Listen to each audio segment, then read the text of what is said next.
Bueno, gracias a Dios, personalmente ahora estoy sirviendo en el Seminario Bautista del Perú. Dios me ha dado el privilegio de ser director del seminario allá. Ya este es mi tercer año.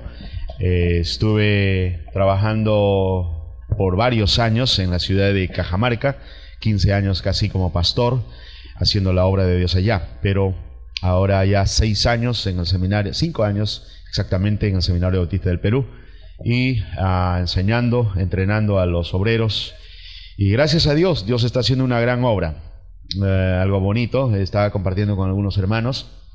Normalmente aquí en el Perú hay una tendencia de querer salir fuera del Perú, ¿no? La gente quiere irse fuera, ¿no? Y sí, pero algo muy precioso es que Dios está trayendo gente de afuera acá al Perú también, y eso es algo bonito, ¿no? Normalmente los jóvenes quieren ir a estudiar a España, Estados Unidos, ¿no? A Argentina, ¿no? Entonces, pero Dios está trayéndote. Este año, por ejemplo, tenemos ecuatorianos, tenemos colombianos, uruguayos, argentinos también hemos tenido, brasileños. Entonces Dios está trayendo muchas personas de otros países para poder estudiar en el Seminario Bautista del Perú. Y rogamos sus oraciones, porque eso es parte de la gran comisión, ¿no? Eso es parte de la obra de Dios, así que es una gran bendición para nosotros. Tenemos exactamente 69 estudiantes en este año y esperamos que Dios siga bendiciendo mucho más. Muy bien, esta mañana estaba pensando, bueno, el día de ayer me compartió el pastor que podía compartir con ustedes la palabra. Decía, ¿qué de nuevo puedo compartir yo en Atocri? Porque honestamente, ustedes tienen mucho más de misiones que probablemente muchos de los que trabajamos también en la obra misionera. Sin embargo, aunque nada nuevo hay bajo el sol que compartir, creo que estoy seguro de que lo que podamos compartir en esta mañana siempre está ahí, siempre ha estado allí, siempre ha estado allí, ¿no? O sea, no hay nada nuevo en realidad. Entonces, lo que creo que tenemos que hacer es recordar lo que Dios nos ha enseñado. Y quiero partir desde el libro de Primera de Juan. Ahí creo que hay un punto de partida para lo que vamos a mirar en esta mañana, y espero que podamos considerar de manera muy sencilla. No quiero cansarles tanto, sé que el tiempo es corto, así que voy a tratar de hacerlo lo más rápido posible. En 1 de Juan capítulo número 5, en el versículo número 14, nos dice lo siguiente. Dice, vamos a ver, yo sé que algunos tal vez lo saben de memoria, así que podemos decirlo. Dice, y esta es la confianza que tenemos en Él, que si pedimos alguna cosa conforme a su voluntad, Él nos oye. Una vez más, dice, y esta es la confianza que tenemos en Él, que si pedimos alguna cosa conforme a su voluntad, Él nos oye. Y si sabemos que Él nos oye en cualquier cosa que pidamos, sabemos que tenemos las peticiones que le hayamos hecho. Creo que una de las cosas que nunca voy a pasar por alto es los deseos del corazón de mi esposa, ¿no? Todos somos, creo que aquí, casados. Los que somos casados entendemos eso, ¿no? Si yo sé que a mi esposa le gusta una torta de chocolate, jamás le voy a llevar una torta de coco. Siempre será algo que le guste. El día de su cumpleaños le regalaré algo que a ella le agrada. Pues creo que ese es un principio sencillo que también vemos en el corazón de nuestro Dios, ¿no? Creo que si vamos a pedir algo a Dios, tenemos que pedirle algo que realmente le agrade al corazón de Dios. No puedo pedirle yo a Dios algo que a Él mismo no le agrada. Y justamente el texto nos menciona eso, que yo puedo tener la plena confianza de que Dios va a escuchar mi oración, Dios va a responder mi oración, si es que yo pido algo conforme a su voluntad. Y la voluntad de Dios sabemos que está claramente ya diseñada en su palabra, y eso está en las Escrituras. Y es por eso de que en alguna oportunidad elaboré yo personalmente lo que le llamo las 10 peticiones misioneras. Las 10 peticiones que deberíamos constantemente estar orando. Constantemente deberíamos de ponerlo en las manos de nuestro Dios. La primera está basado en 1 Timoteo capítulo 4. 1 Timoteo capítulo 2, versículo 1 hasta el versículo número 4. Y aquí hay una petición seguramente que muy conocido por todos, puesto de que es parte de la obra misionera. Dice el texto: exhorta ante todo a que se hagan rogativas, oraciones, peticiones y acciones de gracia por todos los hombres, ¿no? Por los reyes y por todos los que están en eminencia, para que vivamos quieta y reposadamente en toda piedad y honestidad. Porque esto es bueno y agradable delante de nuestro Dios. La pregunta: ¿qué cosa es bueno y agradable delante de nuestro Dios? ¿Qué cosa es aquello que es bueno? Bueno, lo que acaba de mencionar en los versículos anteriores, que podamos orar al Señor, que podamos rogar, que podamos pedir a Dios por todos los hombres, y no solamente los hombres, sino por todas las autoridades. Ahora, sin embargo, luego abre Dios su corazón. En el versículo número 4 dice: el cual quiere que todos los hombres sean salvos y vengan al conocimiento de la verdad. Estoy seguro que la primera petición que Dios espera de cada uno de nosotros es que oremos por la salvación de todos los hombres. Señor, pedimos por la salvación de todos los hombres. Y creo que aquí ustedes tienen un buen lugar donde pueden seguir orando, y tienen buenas ilustraciones para entender qué es lo que deberíamos de hacer en cuanto a esto. Entonces, la primera petición sencilla es orar por la salvación de todos los hombres, siendo que eso es lo que realmente el Señor quiere, ¿no? El apóstol Pedro lo va a mencionar de esta manera. Dice que él no quiere que ninguno perezca, sino que todos procedan al arrepentimiento. Así que la salvación de los hombres será una de las cosas. Y es interesante. Estaba compartiendo con los hermanos en la otra iglesia y les hacía esta pregunta: ¿cuál cree que será la petición más importante que sale del mismo infierno? Exacto. Mire qué interesante, ¿no? Ahí el hombre en el infierno, sufriendo el tormento, la más grande petición es: por favor, que alguien vaya y les testifique. Que alguien vaya y les testifique. Porque la única manera de cómo el hombre puede ser salvo es justamente escuchando y creyendo el Evangelio del Señor Jesucristo. Entonces, tanto de parte de Dios, mire, eso es interesante, ¿ya? Mire, tanto de parte del corazón de Dios viene la petición: oren por la salvación de los hombres.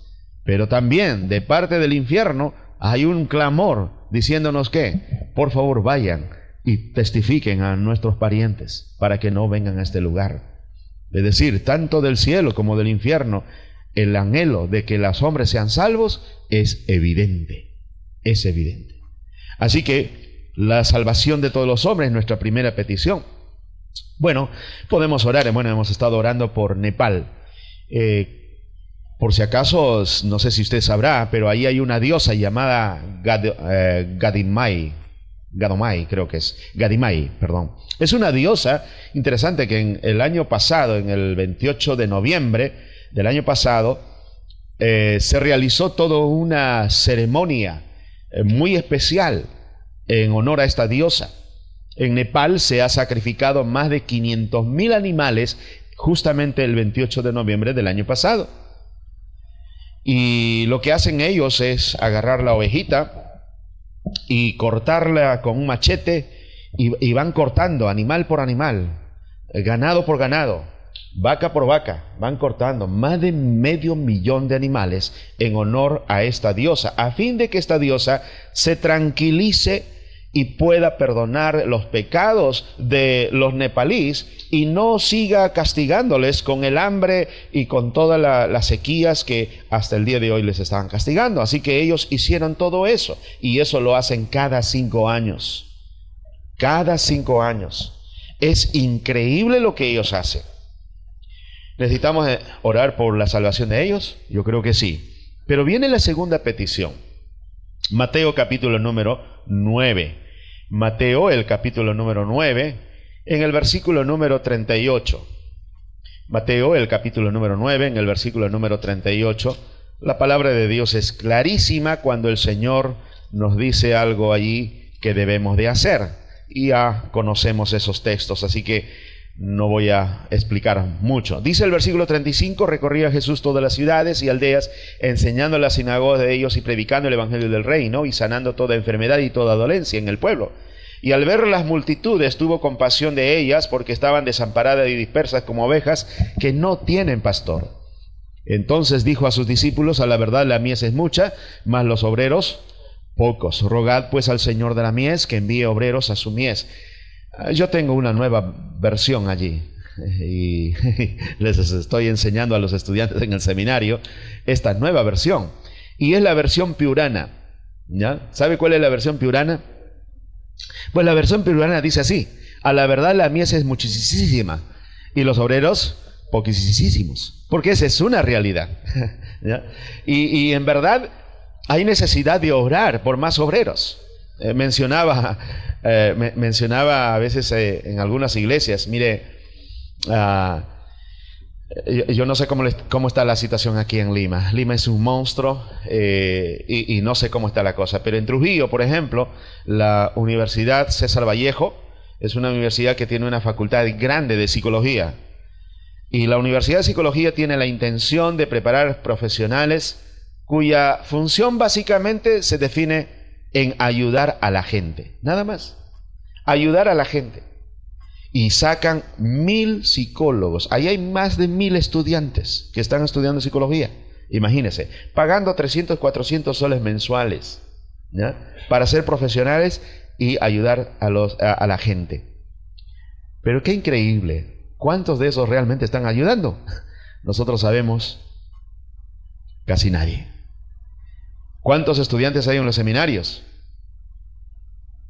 Mire, solo en la Universidad César Vallejo de la ciudad de Trujillo hay 1000 profesionales en psicología, sin contar Piura, Chiclayo, Lima, Cusco, Arequipa, donde hay más de 50.000 estudiantes en todo. 25.000, perdón, estudiantes. Imagínense.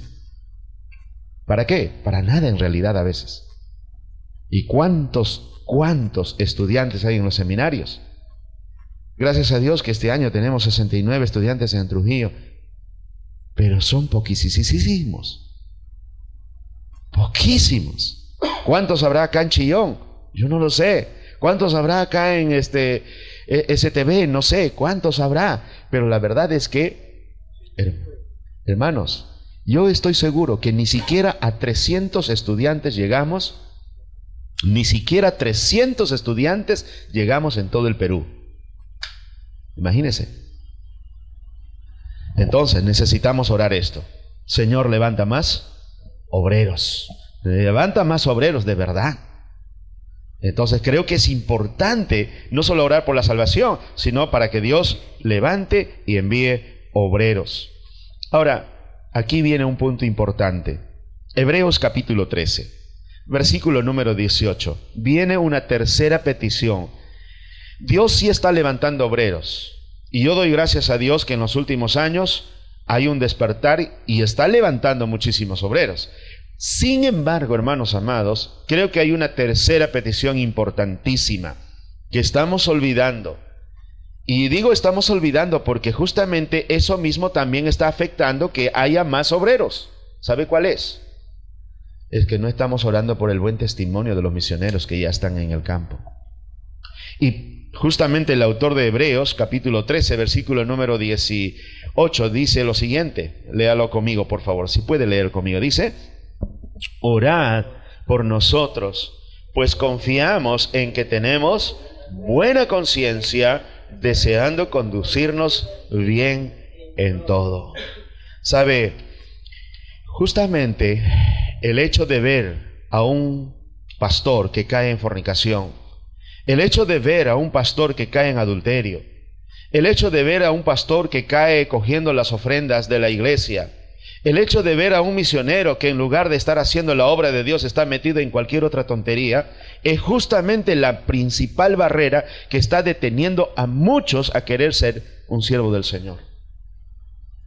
Y creo que en ese sentido debemos orar por el buen testimonio de los misioneros, de los pastores, de los predicadores. Una vez mi hermano me dijo esto: en realidad nosotros tenemos que orar 3 veces por ustedes. ¿Por qué? Porque la cosa es difícil para ustedes. Número 1, si el pastor no es el que cae, ¿quién puede caer? La esposa. Y si no es la esposa quien malogra el ministerio, Quien termina malogrando a veces es los hijos. Entonces tenemos que orar tanto por el pastor, tanto por la esposa y también por los hijos.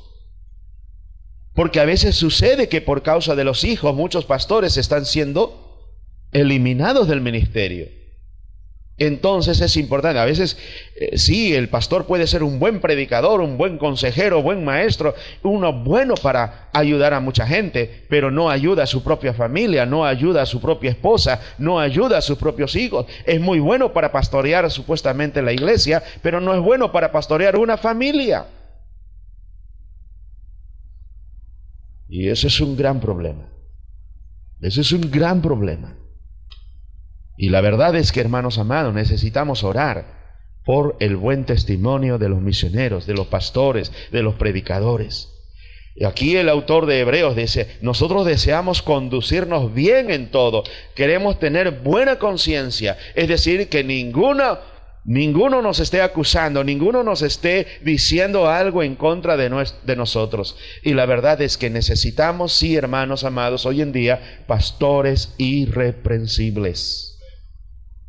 Estoy observando, no sé si usted tiene la misma observación que la mía, pero hermanos amados, yo me acuerdo mucho, hace 40 años atrás, el estándar de los pastores estaba aquí, bien arriba. Pero han pasado los años y el estándar va bajando, va bajando, va bajando. Y con toda honestidad, lo único que está a veces eliminando a algunos pastores del ministerio es solo el adulterio, la fornicación o pecados escandalosos. Pero el hecho, por ejemplo, de ser una persona no pendenciera, el hecho de no ser una persona amable, el hecho de ser una persona, hermanos, no está eliminando. Y cuando el estándar de Dios es ¿qué? Ser irreprensible.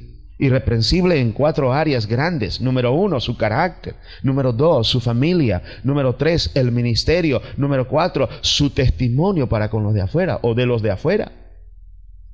Entonces, necesitamos orar. Yo sé, doy gracias a Dios por estos misioneros que están allá en Marruecos y de verdad me gozo mucho con lo que ellos están haciendo, pero espero que el testimonio de Dios nunca sea blasfemado por causa de una mala conducta de ellos, por causa de que ellos estén haciendo por ahí algunas cosas que no son correctas. Necesitamos orar por el testimonio de los misioneros, sus vidas, sus familias, sus hijos, y eso no es fácil, no es fácil. Pero una cuarta petición, sabemos ahí en Filipenses capítulo 4 versículo 19, tenemos un texto, un principio que nos ayuda a nosotros muchísimo a poder orar. Por favor, ahí en Filipenses capítulo 4 versículo 19. Y creo que este es un texto que ha sido utilizado muchísimo fuera de su contexto, pero creo que ustedes han manejado mejor este tema. El texto dice, versículo 19, mi Dios pues suplirá todo lo que os falta conforme a sus riquezas en gloria en Cristo Jesús. Ahora, yo cometí este error antes. Usaba este texto fuera de su contexto y lo aplicaba a cualquier situación, en cualquier consejería que realizaba con alguna hermana o hermano que estaba pasando necesidades económicas. Si de pronto encontraba una familia que tenía necesidad económica, le decía, hermano, no te preocupes, mira, mi Dios va a suplir conforme a su riqueza. Y eso no es el contexto en que se debe de aplicar este versículo. Esta promesa no es para todos. Esta promesa es solamente para aquellos que están participando activamente en la obra misionera. Solo para ellos. Así que necesitamos orar al Señor. Una cuarta petición es que Dios provea, que Dios supla las necesidades de los misioneros. Constantemente necesitamos orar. Quien les habla es hijo de un misionero y Dios me ha permitido ver cómo es la obra misionera en carne propia. Y la verdad, hermanos amados, es que sí se sufre en la obra misionera. Mi padre era un misionero de avanzada. Mi padre es uno de los misioneros que empezó más de 100 iglesias en la zona de Apurímac y del Cusco, y él sacrificó mucho, su familia, su todo para poder hacer esa obra de Dios, de tal manera que en realidad yo fui con mis hermanos los que tuviéramos que pagar el precio de todo ese esfuerzo y ese sacrificio que mi padre hizo para poder hacer la obra de Dios. Y honestamente sufrimos mucho. muchísimo. ¿Cuánto me hubiera gustado tener una zapatilla? ¿Cuánto me hubiera gustado tener un pantalón, una camisa? Pero nunca lo pude tener. ¿Por qué? Porque para mi padre primero era la obra de Dios.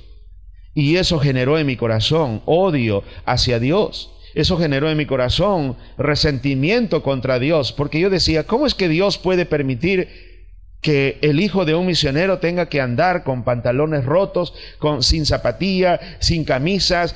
¿Cómo es posible eso? Bueno, yo no entendía que Dios tenía sus planes para conmigo y Dios estaba entrenándome. Y yo no sabía que Dios estaba haciendo una gran obra en mi vida personalmente, pero un día Dios me hizo entender las cosas. Pero también entiendo de que era necesario que alguien estuviera orando por la provisión económica de la familia pastoral, de los misioneros. Así que hay que orar no solo por la salvación, hay que orar por más obreros, y hay que orar por el buen testimonio del misionero, hay que orar para que Dios supla la necesidad de ese misionero. Y esas son peticiones que están allí en la palabra de Dios. No tengo que inventarlas, ahí están. Pero hay una quinta petición. Colosenses capítulo 4, versículo número 3. Y esto lo dice el apóstol Pablo. Mire por favor ahí en Colosenses capítulo 4, el versículo número 3 dice, versículo 2 empieza diciendo, perseverad en la oración, velando en ella con acción de gracias, orando también al mismo tiempo por nosotros, para que el Señor nos abra puerta para la palabra, a fin de dar a conocer el misterio de Cristo, por el cual también estoy preso. La siguiente petición sencilla, bueno, vamos a suponer que aquí el hermano Antonio ya está en Nepal, gracias a Dios, Dios lo ha tocado, ya está, vamos a orar por él, pero ahora predicar en Nepal no es sencillo, no es fácil. Hay barreras, hay límites, hay muchas cosas que va a tener que ser abiertas. Y así que tenemos que seguir trabajando con él y orando. Y la petición que Pablo hace es, Señor, oren por mí para que el Señor nos abra puerta para la palabra. Debemos recordar que la obra no es nuestra, ¿es de quién? Del Señor. Él abre y él cierra puertas. Él es el que dirige, el que conduce, el que nos lleva, el que nos mueve. La cosa es que hay que ir a hacer la obra, pero Él es el que abre la puerta.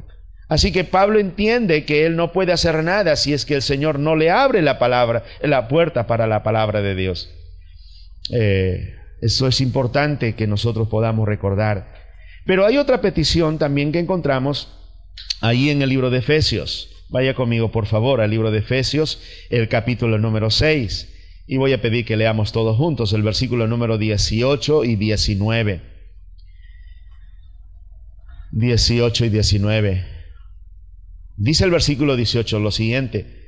Juntos vamos a leer por favor. 2, 3. Dice, orando en todo tiempo, con toda oración y súplica en el Espíritu, y velando en ello, con toda perseverancia y súplica por todos los santos, y por mí, a fin de que al abrir mi boca me sea dada palabra para dar a conocer con denuedo el misterio del Evangelio.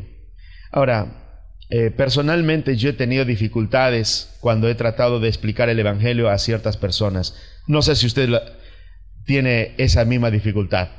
Pablo, erudito, Pablo, inspirado por el Espíritu Santo, Pablo, un hombre entrenado por el Señor Jesucristo, un experto en la doctrina, pidiendo, ayúdeme orando, para que al abrir mi boca me sea dada palabra para dar a conocer el misterio del Evangelio. Es interesante, honestamente, Pablo era un hombre locuaz, era un hombre capaz de explicar el Evangelio, tanto así que incluso Pedro, por ejemplo, cuando dice acerca de las Escrituras de Pablo, ¿qué dice? Pues difíciles de entender, a veces no le puedo comprender a ese hombre, ¿no? Sin embargo, Pablo, con todo lo que tenía, sigue pidiendo, hermanos, ayúdenme orando, porque yo necesito predicar, pero necesito tener la capacidad de explicar el Evangelio. Necesito ser capaz de dar a conocer el misterio del Evangelio. Necesito tener esa facilidad. A veces me he topado con personas que honestamente se me ha hecho bien complicado de explicar el Evangelio. Bien difícil. Nunca voy a olvidar, evangelizándole a una persona, le dije, ¿has escuchado acerca de Jesucristo? No. ¿Cómo se come? ¿Cómo se prepara? ¿Entiendes lo que es el pecado? No. ¿Qué cosa es el pecado? ¿De qué color es? Era imposible hablar del Señor Jesucristo a esta persona. Me fue difícil. Así que le dije, Señor, ayúdame. Honestamente, no sé. Estoy en un momento como que dice Pablo acá, no sé qué decir, sinceramente. Pero es ahí donde necesitamos orar. Y los misioneros que van afuera necesitan ayuda de parte de Dios para explicar el Evangelio. ¿Sabe? Estoy notando en los últimos años que el Evangelio está siendo bastante manipulado. El Evangelio no está siendo explicado de la manera sencilla y clara. No. Cada vez más el Evangelio está siendo confundido. Y Satanás se está encargando de que el Evangelio se presente como algo oscuro. Y necesitamos que los misioneros sean bien en explicar. Honestamente, a veces me he parado en algunos lugares escuchando la predicación de algún evangelista y honestamente hasta yo he terminado confundido con su explicación. Y si yo termino confundido, yo digo, ¿cuánto más la gente que lo está escuchando? No, necesitamos predicar el Evangelio de manera clara, sencilla. Por eso es que es importante orar por los misioneros, hermanos amados. La siguiente petición, no menos importante, pero ahí está, en ese mismo versículo, por favor, note lo que dice el versículo 19. Y por mí, a fin de que al abrir mi boca me sea dada palabra para dar a conocer ¿qué es de nuevo? Valentía, brío, coraje, valor. Hermanos amados, necesitamos pedir por nuestros misioneros que tengan valor a la hora de predicar. Les mencionaba, olvido el nombre creo que se llama Herbert, bueno, difícil de pronunciar su nombre. Este pastor trabajaba ahí en Bihar, en la India, y estaba empezando una iglesia así pequeña, bautista, y de pronto se convirtió en una familia. Y le dijeron, mira, sabes que no hables más a nadie del Evangelio, a nuestra familia. Pero él siguió predicando el Evangelio hasta que pusieron una bomba en el templo y destruyeron el templo. El pastor, gracias a Dios, salió ileso, herido, no murió, herido. Pero es interesante, hermanos amados, que el hermano necesitaba valor para seguir predicando adelante el Evangelio. Así que ahí es donde viene la necesidad de orar y decirle, Señor, no solamente dale palabras, sino también dale valor para que pueda predicar el Evangelio. Pregunto, yo sé que acá el pastor Redford, hermano, ha evangelizado muchísimo, ha levantado varias obras. Pregunta, ¿nos habrá faltado en algún momento valor para predicar el Evangelio? Yo tengo que honestamente decir, a veces sí. A veces me ha faltado valor, hermanos. A veces me he acobardado. A veces sí. Yo creo que Pablo mismo dice acá, hermanos, ayúdenme orando para que yo pueda hacerlo con denuedo. ¿Le habrá faltado valor a Pablo? Sí, por eso es que él pide eso. Hermanos, oremos porque Dios les dé valor. Ahora, una última petición que está... Un último pasaje, Segunda Tesalonicenses, el capítulo número 3. Segunda Tesalonicenses, capítulo número 3, versículo 1 y versículo número 2. Ahí tenemos dos peticiones más que debemos considerar. Versículo 1 dice, por lo cual, hermanos, orad por nosotros, para que la palabra del Señor corra y sea glorificada, así como lo fue entre vosotros. La siguiente petición, ¿cuál es? Simplemente que la palabra de Dios que está siendo predicada por los misioneros corra y sea glorificada. Eso, nada más. Mire, seguimos apoyándole al misionero en el campo. Él está esforzadamente predicando el Evangelio de manera sencilla, pero nuestra petición debe ser, Señor, esa palabra que está predicando el misionero allá en Marruecos, allá en la India, allá en la China, allá en donde sea, en Alemania, corra y sea predicada y sea glorificada. La última petición para terminar está en el versículo número 2. Dice, y para que seamos librados de hombres perversos y malos, porque no es de todos la fe. La última es protección ante la oposición. Protección ante la oposición. La verdad es que sí hay gente que se opone al Evangelio. Perú está enfrentando una etapa no atea, sino antiteísta. Es decir, una sociedad en contra de Dios. Está buscando sembrar pensamientos en contra de Dios. Pero en otros países la cosa es más fuerte todavía. Es más dura, más difícil. Así que necesitamos orar para que Dios libre a estos misioneros en Marruecos, en otros países. Ellos sufren. Aquí en el Perú estamos, gracias a Dios, tranquilos. Pero creo que necesitamos recordar algo. Varios de ustedes se acordarán, y con esta ilustración termino. 1985. 1980 empieza el terrorismo. 1985, 1990, nuestro gran presidente Alan García. Épocas difíciles, duras. ¿Se acordará usted? El terrorismo, vía El Salvador. Lima era un caos, una psicosis total. Y nunca voy a olvidar algo importante. 1990. Perú, la iglesia en el Perú caminaba de rodillas. Jornadas de oración. ¿Se acuerda? Radio del Pacífico, promoviendo jornadas de oración a nivel nacional.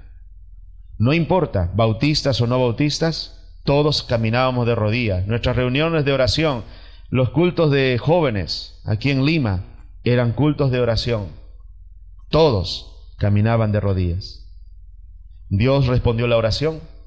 Sabemos lo que hizo Dios. Puso a un presidente, Fujimori. Dios lo usó a él para ayudarnos a salir de esa situación. Pero ahora ha pasado varios años. ¿Cómo está caminando la iglesia ahora en el Perú? Ya no está de rodillas. Ahora, ¿cómo estamos? Cómodamente sentados en nuestros sillones, sentados, pero ya no hay muchas iglesias que caminan de rodillas. Algo está pasando y creo que necesitamos volver a caminar de rodillas, o tal vez necesitamos otra vez una nueva época de terrorismo para que así nuevamente podamos caminar de rodillas haciendo la obra de Dios. Hermanos, yo les animo a seguir orando y gracias por la bendición que nos han dado de poder participar con ustedes. Voy animado para seguir orando, para seguir haciendo esta obra misionera también allá en el seminario. Y gracias por darnos a nosotros la oportunidad de estar con ustedes. Nunca olvidemos estas peticiones, sigamos orando y sigamos haciendo la obra de Dios juntos, y nosotros también oraremos por ustedes. Que el Señor les bendiga. Gracias, hermanos.